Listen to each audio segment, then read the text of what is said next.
Yes, congratulations kwa timu ya Taifa Stars, lakini pia congratulations kwa kocha Michael Gamondi kuweza kuifikisha Tanzania kunako hatua ya best loser au 16 bora. Lakini pia ilionekana Taifa Stars kuweza kujituma katika zile game zote, pamoja na wachezaji walionekana kuonyesha jitihada kubwa sana. Kwa hiyo lazima tuwape pongezi. Sasa tuachane na hivyo, baada ya game iliyochezwa dhidi ya Taifa Stars na Morocco kuweza kutamatika, ambako Morocco waliweza kushinda bao moja baada ya kuweza kufuzu na kuweza kuwawezesha Morocco kufuzu kunako katika hatua ya robo finali ya mashindano haya ya AFCON na kumtoa nje kabisa Tanzania. Sasa discussion zimekuwa ni nyingi sana kwa upande wa referee ambaye ameweza kuchezesha hii game. Imekuwa kama kuna shida hivi, kuna namna hivi referee alikuwa na bezi upande mmoja, maamuzi ambayo alikuwa anayatoa yalikuwa yanaonekana hayako sawa kabisa. Kama inavyojulikana tu kwamba refa ameweza kutoa yellow card nyingi sana kwa upande wa timu ya Taifa Stars, lakini pia ameweza kutoa maamuzi ambayo ni mabovu katika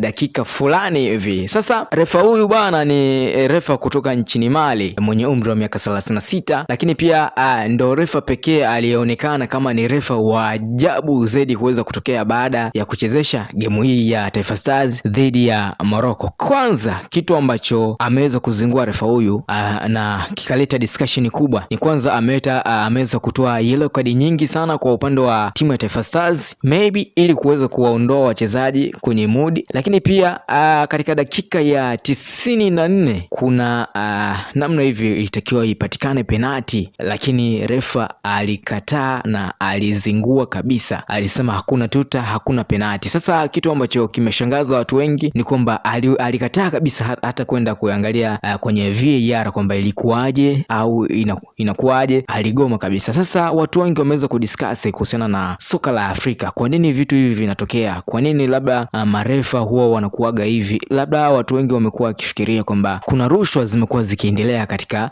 hizi timu kubwa, kwa maana pia wana uwezo kumnunua refa wao na kuweza kumweka na kuweza kutengeneza matokeo kama hivyo, kuweza kuvuruga, kutoa yellow card za hovyo, yani kutoa tu kadi ovyo ovyo kwa makosa ambayo ni ya kawaida sana, lakini pia kuweza kuzingua kwenye masuala ya kutoa maamuzi sahihi. Mfano mzuri kwenye dakika ya 94 Idi Nado alitakiwa kwenda kufunga, lakini pia aliweza kusukumwa na kuanguka chini na kuacha mpira, lakini alikausha. Je, unaonaje kwa kile ambacho kimeweza kutokea? Unadhani referee huyu maamuzi ambayo ameyatoa ni sahihi au ilikuwaje? Au soka letu la Afrika kuna namna hivi linaendeshwa kihuni? Kumbuka tu ni Mponela Update. Nenda pale YouTube andika Mponela Update, then subscribe ili uwe unapata taarifa zote za msingi ambazo zimekuwa zikifanya vizuri kila hapo leo. Nami ni Said. Bye bye.